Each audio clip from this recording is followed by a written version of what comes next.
सभी का स्वागत है आईए ट्यूटोरियल में।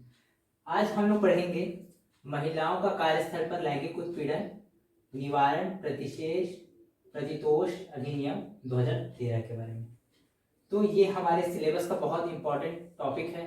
ठीक है, टोटल 20 क्वेश्चन आने वाले हैं इसमें से।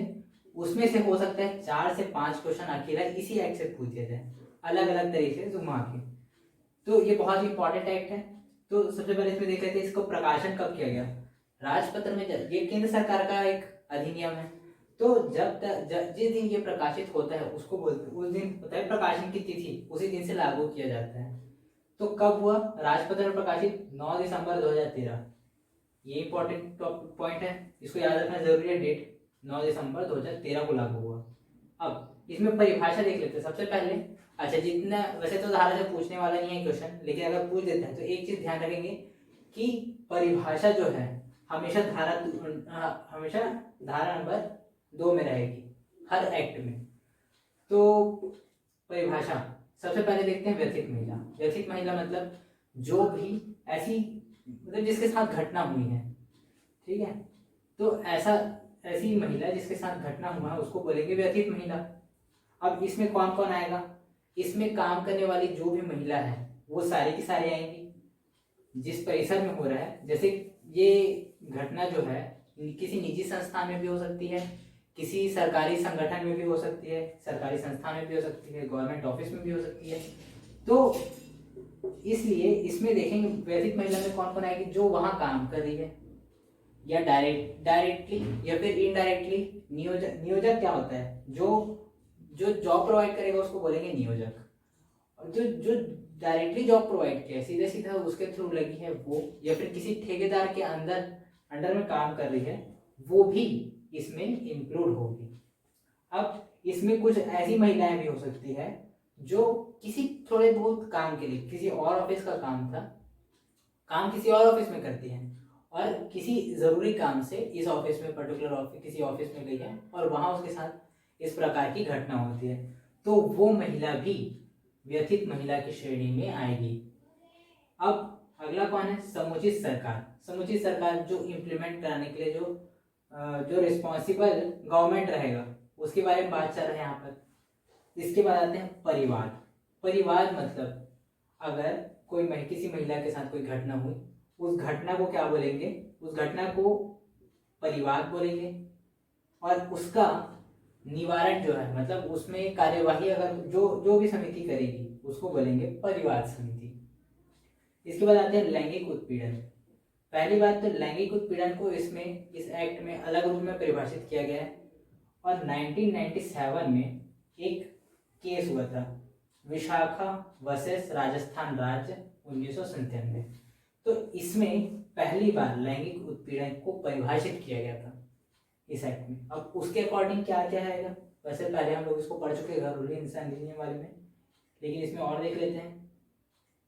शारीरिक संपर्क, किसी भी प्रकार का शारीरिक संपर्क अगर स्थापित हो रहा है या कोई स्थापित करने की कोशिश कर रहा है तो वो आएगा। संपर्क की मांग करना, मतलब शारीरिक संपर्क की मांग अगर कोई कर रहा है या फिर निवेदन कर रहा है तो वो भी इस उत्पीड़न में संलग्न होगा, उत्पीड़न की श्रेणी में आएगा। मौखिक या लिखित रूप से टिप्पणी करना, लिख के अगर किसी को बोल रहे हैं कि ऐसे ऐसे कर, मतलब मौखिक या तो सीधा सीधा मुंह से अगर बोला जाए या फिर लिख के अगर किसी को बोला जाए, इसकी मांग करना, लैंगिक संपर्क की मांग करना, ये भी किस में आएगा? लैंगिक उत्पीड़न में आएगा। अश्लील चलचित्र या चित्र दिखाना, जो अश्लील चित्र होते हैं, और मतलब चित्र मतलब जो फोटो रहती है वो, और चलचित्र मतलब होता है वीडियो। तो जैसे अगर पॉर्न का कटिंग दिखा रहे हैं तो अश्लील चित्र में आ जाएगा, और अगर पूरा पॉर्न वीडियो दिखा रहे हैं तो वो किस में आएगा? चलचित्र की श्रेणी में आएगा।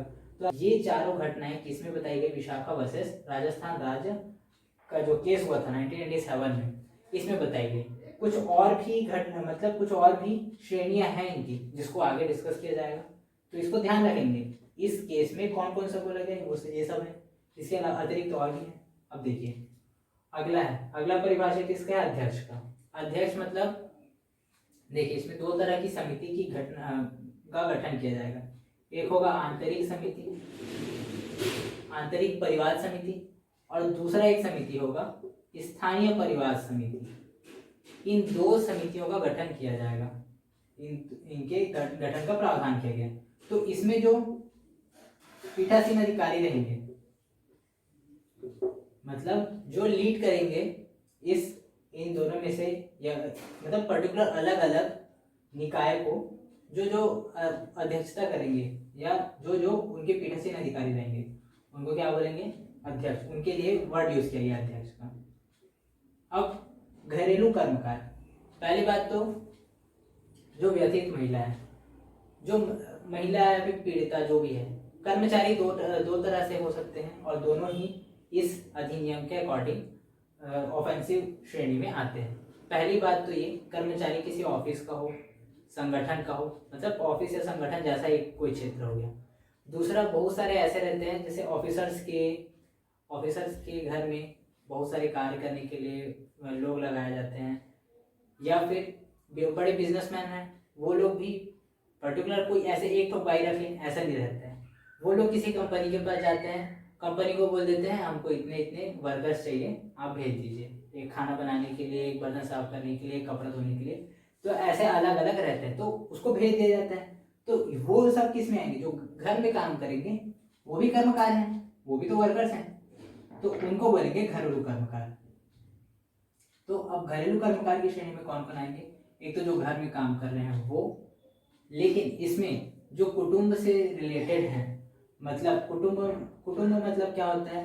अगर कोई व्यक्ति है, ठीक है, ये कोई पर्सन है, इसके जो परिवार वाले हैं, क्या होता है, जरूरी थोड़ी ना है कि वो नौकरों से ही काम कराएं, घर में भी तो रहते हैं। जैसे छोटे बच्चे पानी वानी लाने के लिए बोल रहे हैं छोटे बच्चों को, तो ये कर्मचारी थोड़ी ना है, ये कर्मकार थोड़ी ना है, घर के परिवार के मेंबर हैं।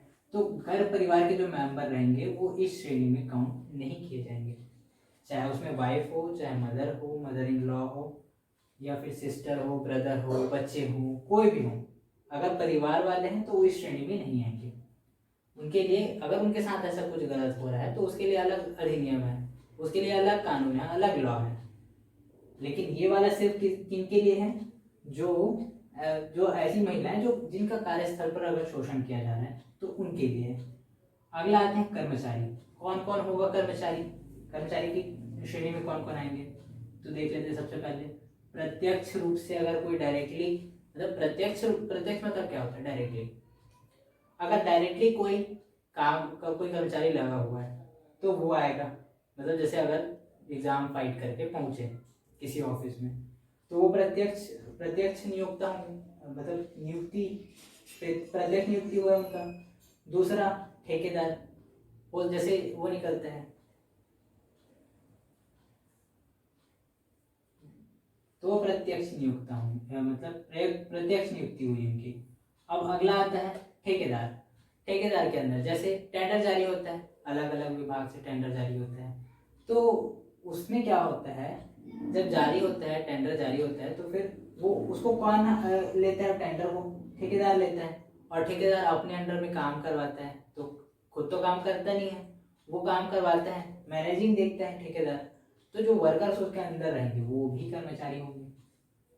अब इसमें 2 कंडीशन हो सकते हैं। ठेकेदार नियोजक नहीं है, नियोजक मेन अधिकारी होता है, तो ठेकेदार नियोजक के अंदर आता है। तो जो प्रधान नियोजक है, या तो उस प्रधान नियोजक को किसी पर्सन के बारे में जानकारी रहेगा कि हाँ ये सदस्य है या ये कर्मचारी है हमारे डिपार्टमेंट का, या फिर हो सकता है उसको जानकारी ना भी हो। तो इस मतलब कर्मचारी के बारे में प्रधान नियोजक को जानकारी हो भी सकता है और नहीं भी हो सकता है। इसके जानकारी होने या ना होने पर से उतना फर्क नहीं पड़ता। फर्क तब पड़ता है जब इसको सैलरी कौन दे रहा है। अगर सैलरी प्रोवाइड किया जा रहा है, अगर उस पर्सन द्वारा इस डिपार्टमेंट के लिए काम किया जा रहा है, तो वो कर्मचारी की श्रेणी में आएगा। ये हो गया प्रधान नियोजक जानकारी, ठीक है। अब ये जो पद रहेगा, जिस पद के लिए भी वो कार्य कर रहा है, जो पर्सन है वो कार्य कर रहा है, वो पद जो रहेगा वो स्थायी भी हो सकता है, अस्थायी भी हो सकता है। जैसे हो सकता है, जैसे अभी कोविड चल रहा है तो फिर बहुत सारे वॉलंटियर्स ऐसे हैं जिनको हायर किया जा रहा है कि आप जब तक वैक्सीनेशन चल रहा है तब तक आप वैक्सीनेशन का काम कीजिए, ऐसा करके। तो जब तक वैक्सीनेशन का काम अभी तो बहुत बड़े स्तर पर चल रहा है, तो अभी तो उनके पास है, तो अभी के लिए है, लेकिन बात के लिए नहीं है, क्योंकि कोविड खत्म हो जाएगा फिर इतना ज़्यादा वैक्सीनेशन का थोड़ी ना जरूरत पड़ेगा। तो उनका जो पद है वो अस्थायी है, अस्थायी पद है।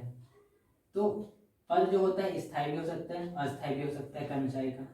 अब हो सकता है जो कर्मचारी है वो संविदा कर्मचारी हो, या फिर हो सकता है परीक्षाधीन हो। मतलब जब गवर्नमेंट जैसे कोई जॉब लग गया, जैसे अभी महिला पर्यवेक्षक का अगर आप लोग का जॉब लग जाता है, जब लगने के बाद में आप लोग का क्या रहेगा, 3 वर्ष की परिवीक्षा अवधि में रखा जाएगा। आप लोग को 3 वर्ष तक आपका कार्य देखा जाएगा, कार्य ठीक से कर रहे हैं कि नहीं। अगर नहीं कर पा रहे हैं तो फिर आपको एक आध मौका और दिया जाएगा। उसके बाद फिर आपको, अगर उसके बाद भी आप ठीक से काम नहीं कर पा रहे हैं तो आपको निकाल दिया जाएगा। तो उसको बोलते हैं परिवीक्षा की अवधि। 3 वर्ष है, अभी पहले 2 वर्ष थी, अभी नया सरकार आने के बाद 3 वर्ष हो गया है। तो परिवीक्षा की अवधि, तो परिवीक्षा की अवधि तक जो कार्य कर रहे हैं वो परिवीक्षाधीन, उसका वो पर्सन भी क्या कहलाएगा, कर्मचारी कहलाएगा। संविदा में है वो भी कर्मचारी कहलाएगा। अब लास्ट इंपॉर्टेंट पॉइंट, इससे रिलेटेड क्वेश्चन पूछा जा सकता है। अब उसको पारिश्रमिक मतलब सैलरी अगर उसको मिलता है तो भी वो कर्मचारी है, अगर नहीं मिल रहा है तो भी वो कर्मचारी की श्रेणी में आएगा और इस अधिनियम का वो लाभ उठा सकता है। तो ये सारे के सारे कर्मचारी की श्रेणी में आएंगे। अब देखिए, पारिश्रमिक नहीं मतलब सैलरी नहीं, तो ऐसा कौन सा कंडीशन हो सकता है। कुछ लोग ऐसे होते हैं जो किसी कंपनी में काम कर रहे हैं, जो हो सकता है शायद उन्हीं का ही कंपनी हो, तो उनका एज हो चुका है, 70 साल के हो चुके हैं, उसके बाद उनको घर में बोर लगता है तो वो चले जाएंगे ऑफिस में। मतलब मैं सैलरी वैलरी बोल देगा, मतलब उस पर्सन द्वारा बोल दिया जाएगा कि हाँ मैं सैलरी वैलरी नहीं लूँगा, मेरे को बस काम करना है, बैठे नहीं रहना है। तो उसको काम करने दे दिया जाता है, तो उसके लिए उसको सैलरी नहीं दिया जाता है, तो वो पर्सन भी इसके अंदर काउंट होगा, वो भी कर्मचारी की श्रेणी में आएगा। अगला देखते हैं, नियोजक। नियोजक कौन होगा, जो गवर्नमेंट, जो देखिए गवर्नमेंट वाला या फिर प्राइवेट वाला, यहाँ पर वो बात नहीं है, सिर्फ है यहाँ पर नियोजक मतलब क्या होगा, जो जॉब प्रोवाइड करेगा, जो जॉब प्रोवाइड करेगा वो नियोजक है। वो डायरेक्टली जॉब दे सकते हैं पहली बात, तो भी वो नियोजक है। और अगर कोई ऐसा पर्सन है जो जॉब लगा के दे रहा है, जैसे कंसल्टेंट्स जो रहते हैं, वो लोग क्या करते हैं कि मेरे को, मैं इस विभाग में आपको लगा के दे दूंगा, या फिर प्राइवेट सेक्टर में ही किसी ऑफिस में ये लगा के दे दूंगा मैं जॉब, वो बता देगा सामने वाला, और उसके बदले आप मेरे को हर महीने इतना इतना रुपया दे देना, इतने साल तक, हो सकता है 2 साल तक आप मुझे 1,000 रुपये हर महीने दे देना, सैलरी आएगा उसका 1,000 रुपये दे देना। तो लाभ कौन कमा रहा है, जो ये जॉब इनडायरेक्टली प्रोवाइड किया, डायरेक्टली प्रोवाइड करता है वो नियोजक कहलाती है, और जो इनडायरेक्टली प्रोवाइड करेगा वो भी नियोजक ही कहलाएगा। तो हमने क्या क्या देखा, प्रकाशन की तिथि, परिभाषा में व्यतिरिक्त महिला कौन होगी, समुचित सरकार, परिवार, परिवार समिति, लैंगिक उत्पीड़न, अध्यक्ष, घरेलू कर्मकार, कर्मचारी कौन होगा और नियोजक कौन होगा। अब देखते हैं समिति। समिति कौन कौन सी समिति होती है, यहाँ 2 टाइप की समिति बनेगी, एक तो आंतरिक परिवार समिति और एक स्थानीय परिवार समिति। आंतरिक परिवार समिति क्या होगा, अगर कोई ऑर्गेनाइजेशन है, कोई संगठन है, गवर्नमेंटल नॉन गवर्नमेंटल है, या किसी भी विभाग में गवर्नमेंटल भी है, तो गवर्नमेंट वाला हो चाहे नॉन गवर्नमेंटल हो, अगर पर्टिकुलर उस विभाग के लिए उसके अंदर ही बनाया जाए तो उसको बोलेंगे आंतरिक परिवार समिति। और अगर इसके अलावा जो जिला स्तर पर या फिर ब्लॉक स्तर पर, तहसील स्तर पर अगर बनाया जाए, ऑफिशियली अगर बनाया जाए, तो फिर उसको बोलेंगे स्थानीय परिवार समिति। तो अब देखते हैं, ये हो गया समिति, इसके बाद हो गया प्रत्यर्थी।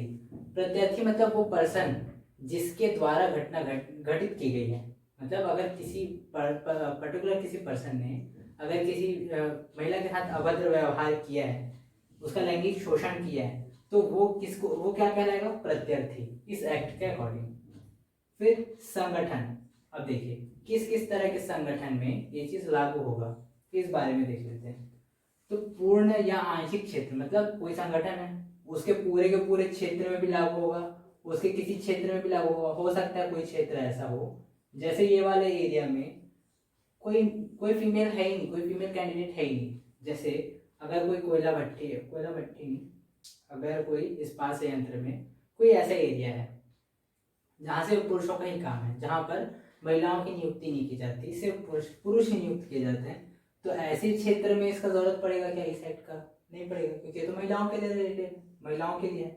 तो उस एरिया में नहीं होगा, बाकी एरिया में रहेगा। जहाँ जहाँ महिलाओं का नियुक्ति किया जाएगा वहाँ सब में होगा। इसलिए इसको यहाँ पर इसलिए अलग अलग लिखा गया, पूर्ण भी और पूर्ण क्षेत्र में भी या फिर आंशिक क्षेत्र में भी। अब दूसरा, अब संगठन, ये कोई एरिया ऐसा है, ठीक, हो सकता है इसी कंपनी का, कोई कंपनी है ए, हो सकता है इसी कंपनी का कोई और भी जगह हो जहाँ कार्य किया जाता है, या फिर ये किसी और कंपनी में भी ये इन्वेस्ट किया हुआ है, या फिर किसी कोई कंपनी बी है उसका 50% शेयर लिया हुआ है, मतलब इसका राइट्स इसमें भी है, तो उसमें भी मतलब इसके द्वारा वित्त पोषित हो रहा है, ये पैसा दे रहा है तब फिर वो चल रहा है कंपनी, तो वित्त पोषित हो या तो डायरेक्टली या फिर इनडायरेक्टली, दोनों तरह से पोषित हो रहा है, तो वो भी आएगा किसमें? संगठन के मतलब ये कार्य क्षेत्र में आएगा। फिर और क्या क्या आएगा? प्रशिक्षण क्षेत्र। अगर कोई संगठन, कोई कंपनी है, कंप्यूटर कंपनी का अलग अलग डिपार्टमेंट होता है, हो सकता है कोई डिपार्टमेंट ऐसा हो जहाँ पर जो कर्मचारी है वो लोग को ट्रेनिंग दी जाती हो, प्रशिक्षण क्षेत्र हो तो वहाँ पर भी लागू होगा। हो सकता है कोई खेलकूद का क्षेत्र हो, वहाँ पर भी लागू होगा। अस्पताल वाला क्षेत्र हो, जैसे वेदांता कंपनियां हैं, ठीक है, पास में ही उसका खुद का एक हॉस्पिटल है जिसने मतलब जिसको खुद बनवाया है, तो वो क्या, तो अस्पताल भी उस क्षेत्र में आ जाएगा। निवास क्षेत्र, जैसे अगर कोई कंपनी है हॉस्टल बनवाई है अपने कंपनी के वर्कर्स के लिए, तो वहाँ जो जो पर्सन अपॉइंट किए गए हैं वो सारे भी इस एक्ट के क्षेत्राधिकार में आएंगे। अब कौन कौन आएंगे? और एनजीओ, सरकारी संस्थान में जो भी कर्मचारी काम कर रहे हैं वो सारे के सारे आएंगे। असंगठित क्षेत्र है, मान लो कोई क्षेत्र असंगठित क्षेत्र है, जैसे बड़ी बनाने का काम है, किसी का है बड़ी बनाने का काम है, कुछ और महिलाएं हैं, एक पर्सन है, एक पर्सन ए है, ठीक है, ये बड़ी बनाता है, तो इसके घर में आके बनाते हैं लेडीज लोग, तो हो सकता है 5 लेडीज लोग आते होंगे बड़ी बनाने के लिए, सामान ये प्रोवाइड करते हैं, ये लोग आते हैं, बनाते हैं, पैकिंग करते हैं, और फिर डिस्ट्रीब्यूशन का काम किसी और का होगा, मान लेते हैं डिस्ट्रीब्यूशन कोई और कर रहा है, तो 10 से कम है ऐसे। तो ये वाला जो संगठन है ये असंगठित क्षेत्र के अंतर्गत आएगा, ये संगठित नहीं है क्षेत्र, तो ये असंगठित क्षेत्र के अंदर आएगा। और ऐसे असंगठित क्षेत्र जहाँ 10 से कम महिलाएं हैं, मतलब 10 कर्मकारों की संख्या भी 10 से कम है, तो वो भी इसके क्षेत्राधिकार के अंतर्गत गिनती में आएंगे। अब ये सारे हो गए, अब किस किस इन सारे क्षेत्रों में ये अधिनियम लागू होगा। इसके बाद फिर अब देखते हैं लैंगिक उत्पीड़न के और क्या क्या माध्यम हो सकते हैं। लैंगिक उत्पीड़न का जो उसमें केसेस बताया था किस किस तरह से किया जा सकता है, वो सारा का सारा विशाखा वर्सेस राजस्थान राज्य केस वाले में है 1997 के में। इसके अलावा और कौन कौन से माध्यम हो सकते हैं? अधिमानी व्यवहार, मतलब अगर ऐसा हो, मतलब एक लेडीज है, एक लेडीज ये है, एक लेडीज ये है, ठीक है, मतलब दोनों ही एम्प्लॉय हैं, और बॉस बोलता है कि मैं इसको प्रमोट किया जा रहा है, इसको भी प्रमोशन मिलना चाहिए, लेकिन इसका प्रमोशन रुका हुआ है और उसके लिए वो डिमांड कर रहा है, तो इस तरह से भी अगर व्यवहार किया जाए तो वो भी किस में आएगा? वो लैंगिक उत्पीड़न में आएगा। फिर आते हैं अहितकर व्यवहार या धमकी। अगर किसी लेडीज के साथ ऐसा कोई व्यवहार किया जा रहा है जो उसके हित में नहीं है, जो होना इसके हित में नहीं है, या तो हो रहा है उसको और ज़्यादा काम दिया जा रहा है, बर्डन दिया जा रहा है कि ये काम भी करना है तुम्हें, ये काम भी करना है, तो उसके हितों का वो अवहेलना हो रहा है, तो ऐसा व्यवहार भी आएगा। और धमकी देना भी आएगा इस प्रकार के व्यवहार के लिए कि अगर आपने मेरा बात नहीं माना तो आपको और इस तरह के व्यवहार का सामना करना पड़ सकता है, ऐसा कोई धमकी मिल रहा है तो वो भी आएगा। वर्तमान या भावी नियोजन की परिस्थिति। मतलब देखिए, जैसे कोई कंपनी है, इस कंपनी में कंपनी का बहुत सारे यूनिट है, अलग अलग बहुत सारे यूनिट है।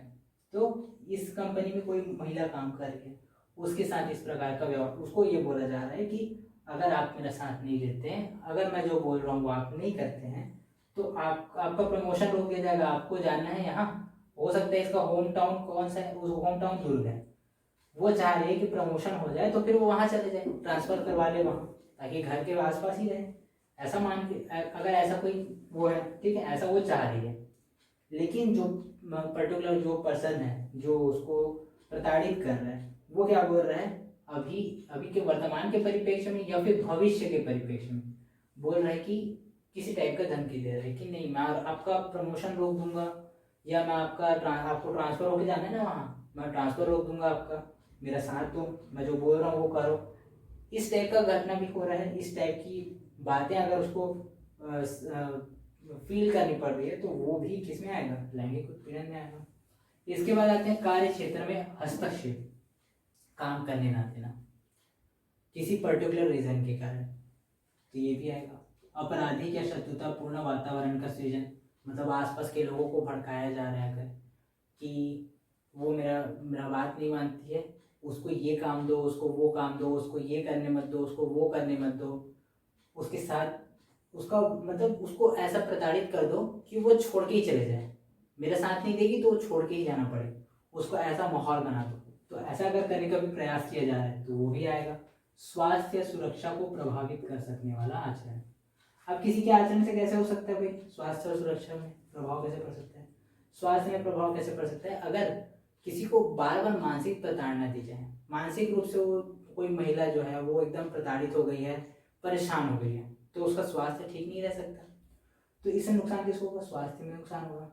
सुरक्षा, उसको हर टाइम उसको इनसिक्योर फील होगा, उसको हमेशा एक डर हमेशा सताते रहेगा कि कहीं ऐसा ना हो जाए, कहीं वैसा ना हो जाए, या फिर अगर मैं इसका साथ नहीं दे रही हूँ, अगर ये जो बोल रहा है वो मैं नहीं कर रही हूँ, तो फिर कहीं वो मेरा जॉब ना छीन ले। इस तरह की समस्याएं क्या होगी, ये स्वास्थ्य के लिए हानिकारक है और सुरक्षा के परिदृश्य से भी सही नहीं है, सुरक्षा भी सही नहीं हो, मतलब नहीं मिल पाएगी उसमें।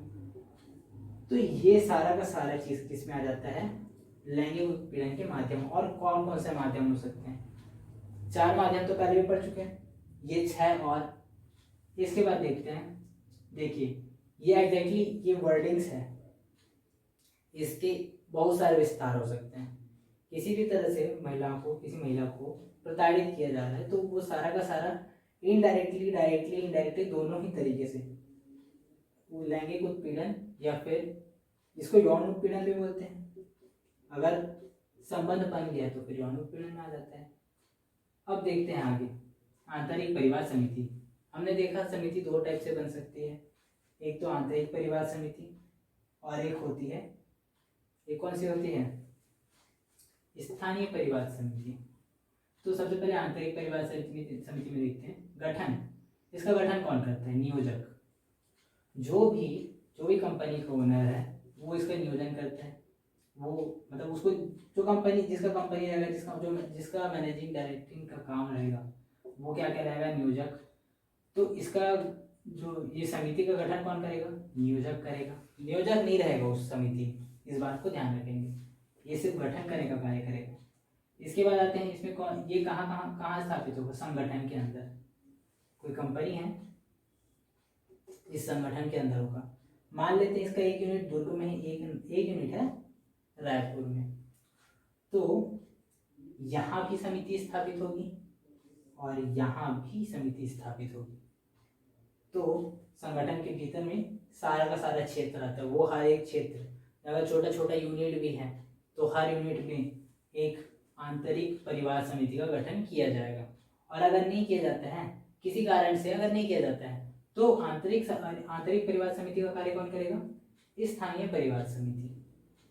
अब देखते हैं इसकी संरचना, इसमें कौन कौन से, इसकी संरचना कैसे होती है, सीधा एक तो पीठासीन अधिकारी रहेगा जो इसका अध्यक्ष होगा, और सदस्य रहेंगे। अब सदस्य उस फील्ड के अनुरूप रहेंगे, कि उस फील्ड में कितने कितने सदस्यों की जरूरत है, ये सारे के ऊपर डिपेंड करता है उसके सदस्यों की संख्या।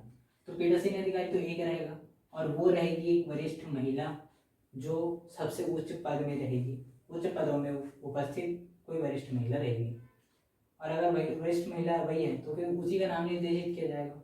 मान लेते हैं अगर जो मतलब उसका ऑफिस में कोई वरिष्ठ महिला ऊंचे पद पर नहीं है, तो फिर क्या होगा, जो कार्यस्थल है किसी अन्य कार्यस्थल से, किसी अन्य विभाग से या किसी अन्य संगठन से किसी महिला का चयन किया जाएगा, नाम निर्देश दिया जाएगा कि हाँ पर्टिकुलर ये पर्सन जो है वो इस कार्य के लिए, जो पीठासीन अधिकारी का कार्य कर सकती है, तो उसको बना दिया जाएगा। अलग अलग विभाग, मतलब जैसे किसी एक विभाग में नहीं है, राजस्व विभाग में नहीं है तो मत्स्य विभाग से ले लेंगे, मत्स्य विभाग में नहीं है कृषि विभाग से ले लेंगे, वो डिपेंड अलग अलग विभाग से। संगठन अलग अलग, बहुत सारे एनजीओज हैं अलग अलग, किसी एक एनजीओ में नहीं है मान लो, तो दूसरे एनजीओ से यूज़ कर लेंगे। उस दूसरे एनजीओ के पर जो पीठासीन अधिकारी रहेंगे, जो या फिर वरिष्ठ महिला रहेगी, उसको रिक्वेस्ट किया जाएगा कि आप हमारे यहाँ भी काम कर लीजिए, ठीक है, तो वो नाम निर्देशित रहते हैं। इसके बाद फिर देखते हैं सदस्य कितने रहेंगे, कम से कम 2 सदस्य तो रहेंगे, एक पीठासीन अधिकारी, एक अध्यक्ष और 2 सदस्य, मतलब मिनिमम 3, तो इसमें 3 लोगों से मिलकर तो ये समिति बनेगा। अब मिनिमम 2 है, मतलब मैक्सिमम और भी ज़्यादा हो सकते हैं। और इसमें से जितने भी सदस्य रहेंगे, गिनती निर्धारित नहीं किया गया है, लेकिन जितने भी सदस्य रहेंगे उसके आधे तो महिलाएं ही होनी चाहिए, आधे जो कैंडिडेट रहेंगे वो सारे के सारे महिला ही होनी चाहिए। और इनकी पदावधि कितनी रहेगी, 3 वर्ष की। तो इस प्रकार ये हुआ आंतरिक परिवार समिति। अब अगला देखते हैं स्थानीय परिवार समिति। स्थानीय परिवार समिति, इसमें क्या होगा, जिलाधिकारी की अधिसूचना, ठीक है, जिलाधिकारी की अधिसूचना पर समुचित सरकार जो है वो समिति का गठन करेगी। प्रत्येक जिले में एक हो सकता है, जहां आंतरिक परिवार समिति ना हो वहां भी हो सकता है। अब देखिए स्थानीय परिवार समिति का 2 काम रहता है। पहली बात तो अगर गवर्नमेंटल ऑर्गेनाइजेशन है वहां पर होगा, और अगर किसी मतलब कोई ऐसा विभाग है या फिर कोई ऐसा कंपनी है जहां आंतरिक परिवार समिति का गठन नहीं किया गया, तो वहां पर भी कौन काम करेगा,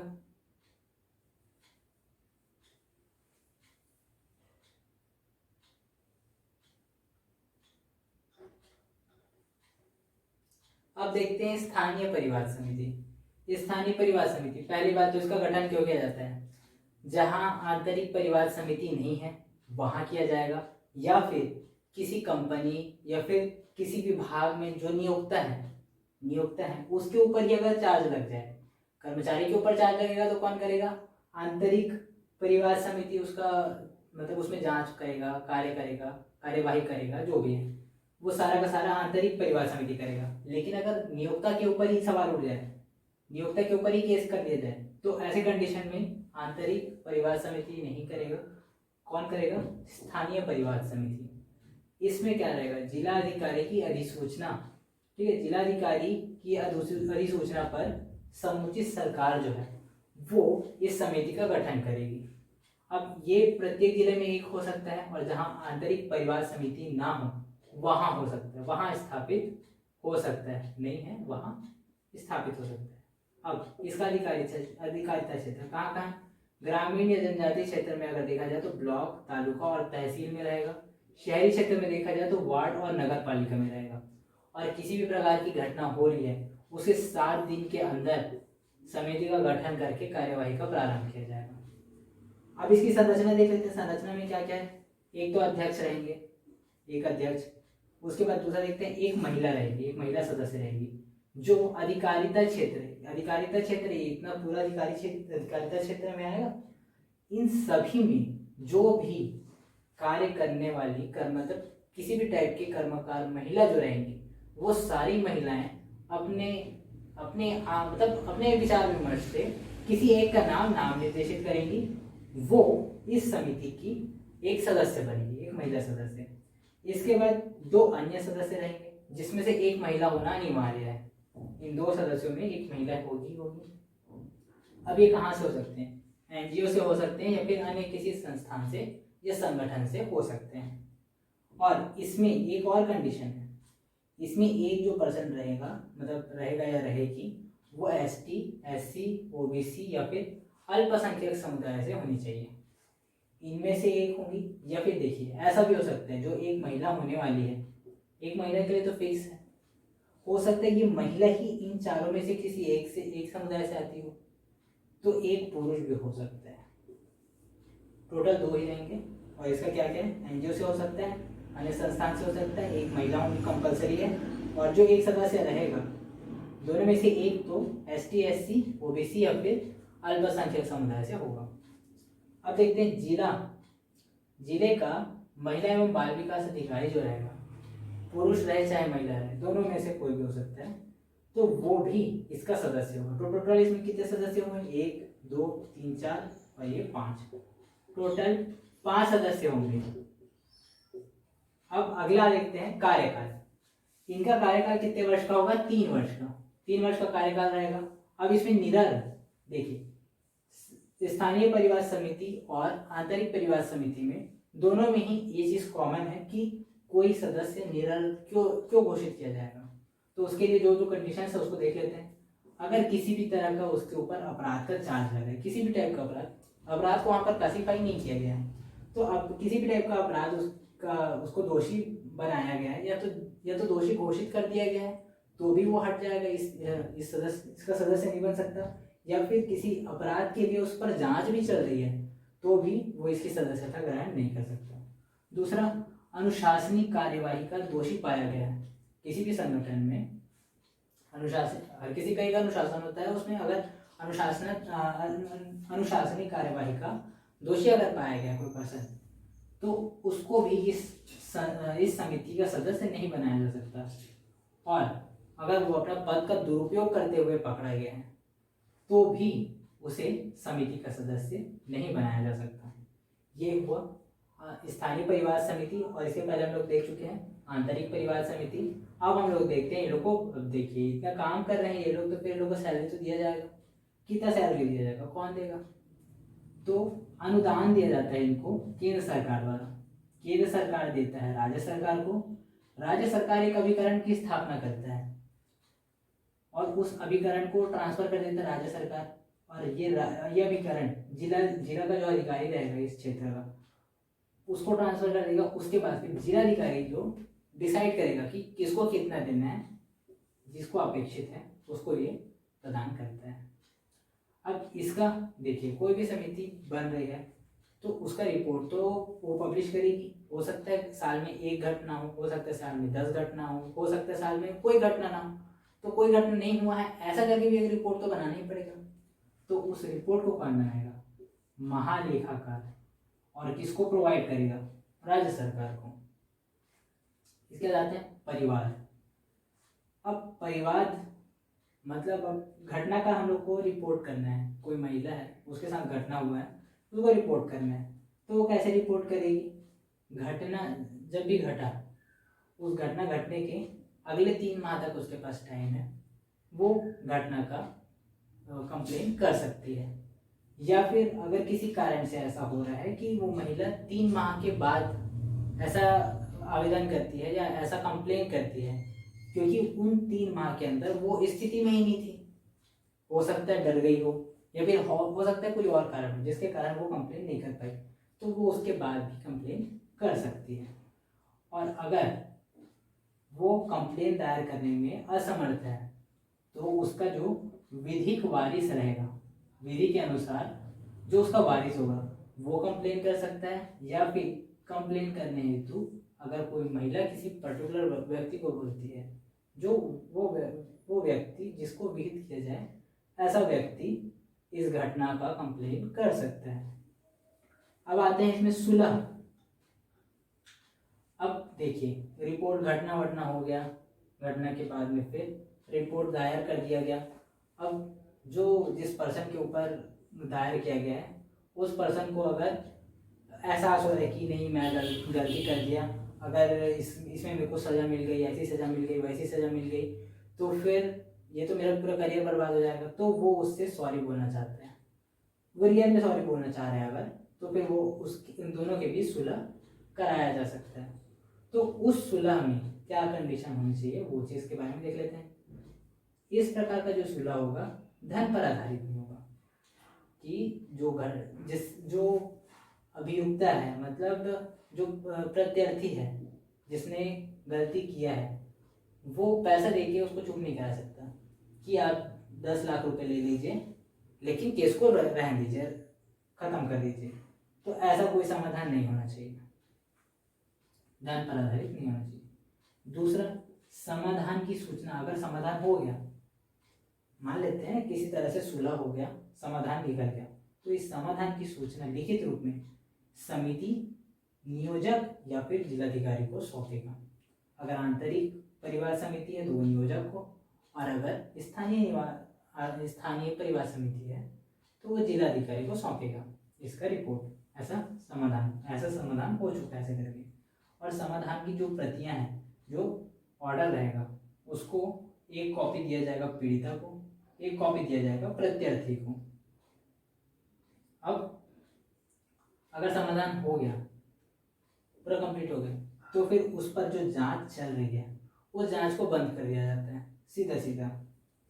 तो हमने क्या क्या देख लिया, स्थानीय परिवार समिति, फिर उसके अधिकारिता क्षेत्र, संरचना क्या है, कार्यकाल क्या रहता है, निरंतरता क्या है, इसमें अनुदान कौन प्रोवाइड करता है, कैसे मिलता है बाकी सबको, रिपोर्ट कौन रेडी करता है और किसको समर्पित करता है, किसको प्रोवाइड करता है, परिवार क्या होती है, मतलब परिवार कितने टाइम तक में सबमिट कर दिया जाना चाहिए, सुलह जो है, सुलह किस तरह से किया जा सकता है, किस तरह से नहीं किया जा सकता है।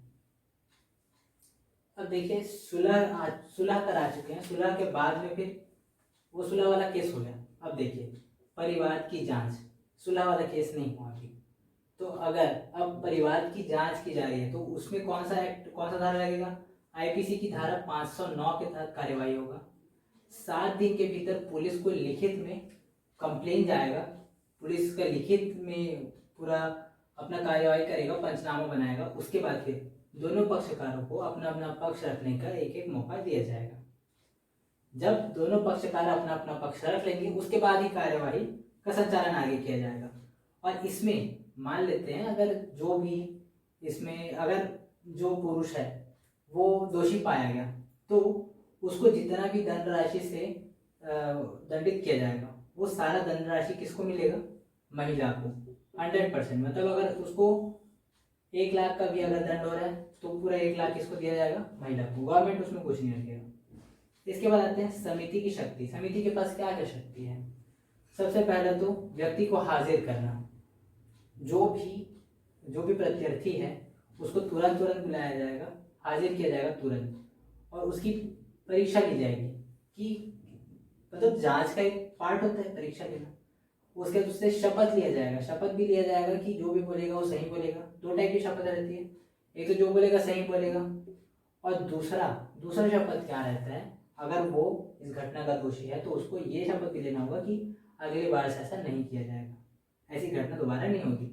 कार्यवाही उसके बाद भी होगी, मतलब दंड उसको उसके बाद भी जाए, शपथ ले लेगा उसके बाद भी उसको दंडित किया जाएगा, लेकिन शपथ लेना तो अनिवार्य है। ये हो गया।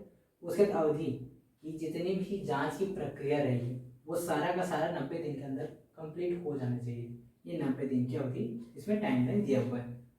अब इसमें मान लेते हैं जांच लंबित है, क्योंकि देखो 90 दिन का टाइम है ना अभी जांच के लिए, तो इतने दिन तक जो फीमेल कैंडिडेट है जिसके साथ घटना हुआ है वो क्या करेगी, वो ऑफिस, देखिए उसको उसके पास 2 ऑप्शन रहेगा, या तो ऑफिस जाके काम करेगी तो वहाँ उसको शायद उतना कंफर्टेबल फील ना हो, या फिर और भी कारण हो सकते हैं, तो इसलिए उसके लिए कुछ स्पेशल प्रिविलेज दिया गया है। तो पहला तो ये है कि प्रत्यर्थी का ट्रांसफर कर दिया जाएगा। अगर वो ऑफिस जाना चाह रही है तो जो जिसके ऊपर भी केस चल रहा है उसका ट्रांसफर किया जाएगा किसी और विभाग में, किसी और डिपार्टमेंट में। अगला 3 माह का अवकाश ले सकती है वो जो भी महिला है जिसके साथ ऐसे घटना हुई है, वो 3 माह का अवकाश ले सकती है। और ये जो 3 माह है इसमें वो वाला काउंट नहीं होगा, जैसे संडे को छुट्टी तो कोई त्योहार में छुट्टी, ये जो छुट्टी सबको मिलेगा वो इसका रहेगी, प्लस 3 महीना मतलब 90 दिन और जितना छुट्टी है उसके अलावा और। इसके बाद फिर आता है रिपोर्ट में आता है, अच्छा, और अन्य अपरिहार्य राहत, अगर किसी और टाइप का भी उसको प्रिविलेज चाहिए कि उसको अपने राहत के लिए कुछ और चाहिए, जैसे उसको देख, अब उसमें सिर्फ अपरिहार्य मतलब जो परिहार्य रहेगा वो उस टाइम डिपेंड करेगा, वो जांच जो समिति जांच करेगी उसके सामने ये महिला अपनी बात रख लेगी कि मेरे को और इस टाइप का राहत चाहिए, या हो सकता है उसको किसी तरह उस जो घटना घटित किया है जो पुरुष है, हो सकता है उसके दोस्तों को भी इनसे दूर रहने को कहा जाए कि अगर वो मेरे संपर्क में रहेंगे तो वो भी सही नहीं रहेगा, तो उनके सभी कलीग्स को, सभी जो भी वर्कर्स उसके साथ काम कर रहे हैं, वो सबको भी जिसके ऊपर इसको डाउट है कि वो मेरे को टॉर्चर कर सकते हैं, वो सबके लिए भी वो दूरी बनाने की कह सकती है, ये उसके ऊपर डिपेंड करता है। इसके बाद आता है रिपोर्ट में, अब जांच हो गई, अब रिपोर्ट जो है समिति सौंपेगी नियोजक को या फिर जिला अधिकारी को।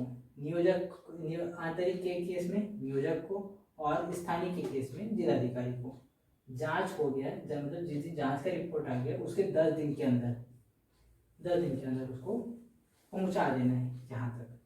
अब नियोजक रहेगा वो क्या करेगा, प्रत्यार्थी के सैलरी में कट कर देगा, उसको वो पे करना है ना, या तो सैलरी कट करके उसको प्रोवाइड करेगा या फिर उसको पे करने को कहेगा। अब पे करने को कब कहेगा, मान लेते हैं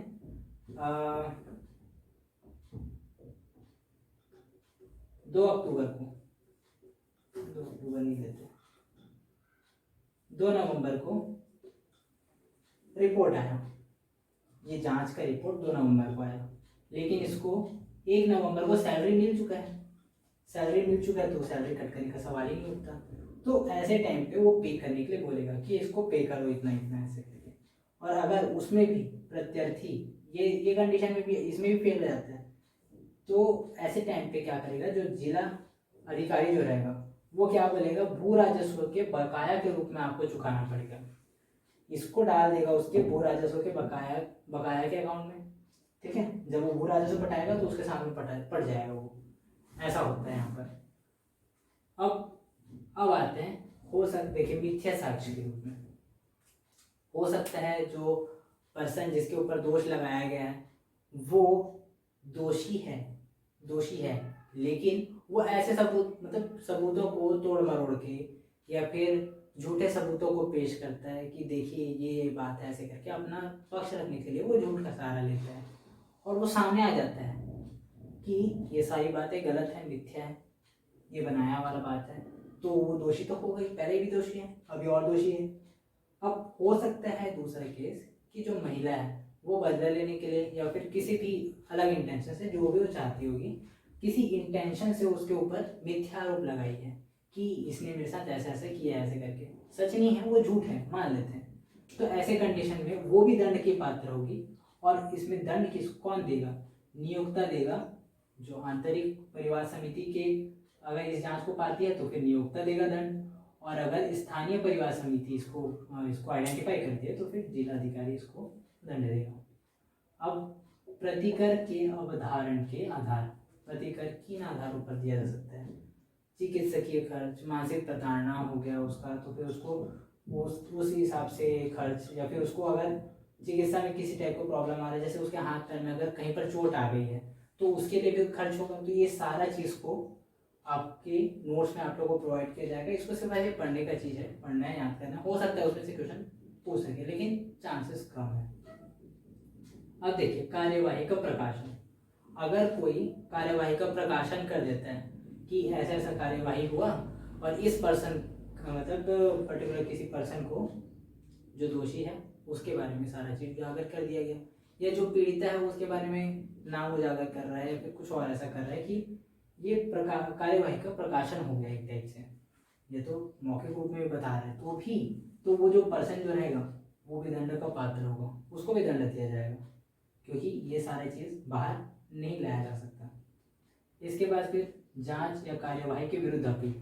मान लेते हैं जांच में कोई भी रिजल्ट है, जो भी रिजल्ट आया, पक्ष में आया या विपक्ष में आया, अगर कोई पर्सन ऐसा किसी को फंसाया जा रहा है या फिर महिला ही अगर उस दंड से या फिर उस जांच से सहमत नहीं है तो फिर से अपील कर सकती है। अपील करेगी या अपील करेगा, उसके लिए टाइमिंग कितना है, 90 दिन। 90 दिन के अंदर उसको अपील कर देना है, जिसको भी कार्यवाही के विरुद्ध अपील करनी है उसको। अब नियमों की पर अवहेलना की जा रही है, इतने सारे नियम कानून बनाया गया है, अधिनियम बनाया गया है, अगर इसमें किसी नियमों, किसी एक नियम की या फिर एक से ज़्यादा नियमों की अगर अवहेलना की जा रही है कि नहीं छोड़ो कौन क्या कर लेगा, ऐसा वाला बात, तो इसके लिए कितना जुर्माना है, 50,000 रुपये ये जुर्माना लगाया जाएगा।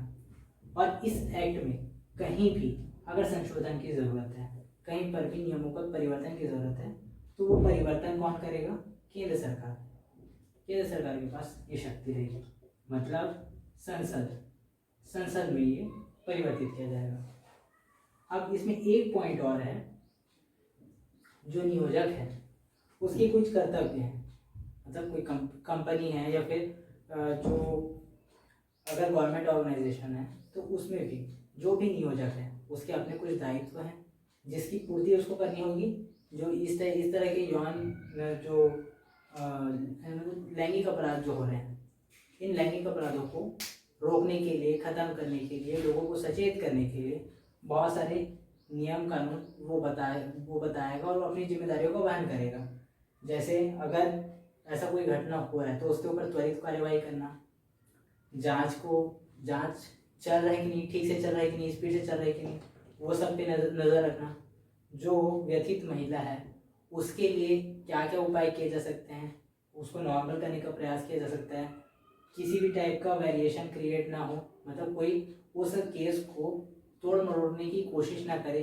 तो ये सारी चीज़ों को रोकने की जिम्मेदारी किसकी रहेगी, नियोजक की। तो नियोजक के बहुत सारे कर्तव्य हैं और इन नियोजक के इन कर्तव्यों को नोट्स में लिखा गया है, जो कि आप लोग ऐसे भी समझ सकते हैं, लेकिन यहाँ पर नहीं बता रहा हूँ मैं, क्योंकि वो ये सिर्फ याद करने का है। जो समझाने का था वो सारा चीज़ आपको समझा चुका हूँ। जो थोड़ा बहुत याद करने का चीज़ है इसको आप कर सकते हैं, इसलिए कर रहा हूँ। या फिर अगर आप लोग को इसमें भी डाउट निकलता है कि ये कर्तव्य नहीं होने चाहिए या फिर ये कर्तव्य हो सकते हैं और हो सकते हैं, तो वो सब उसके लिए आप लोग डाउट सेशन में पूछ सकते हैं। तो आज की वीडियो के लिए सिर्फ इतना ही। Thank you.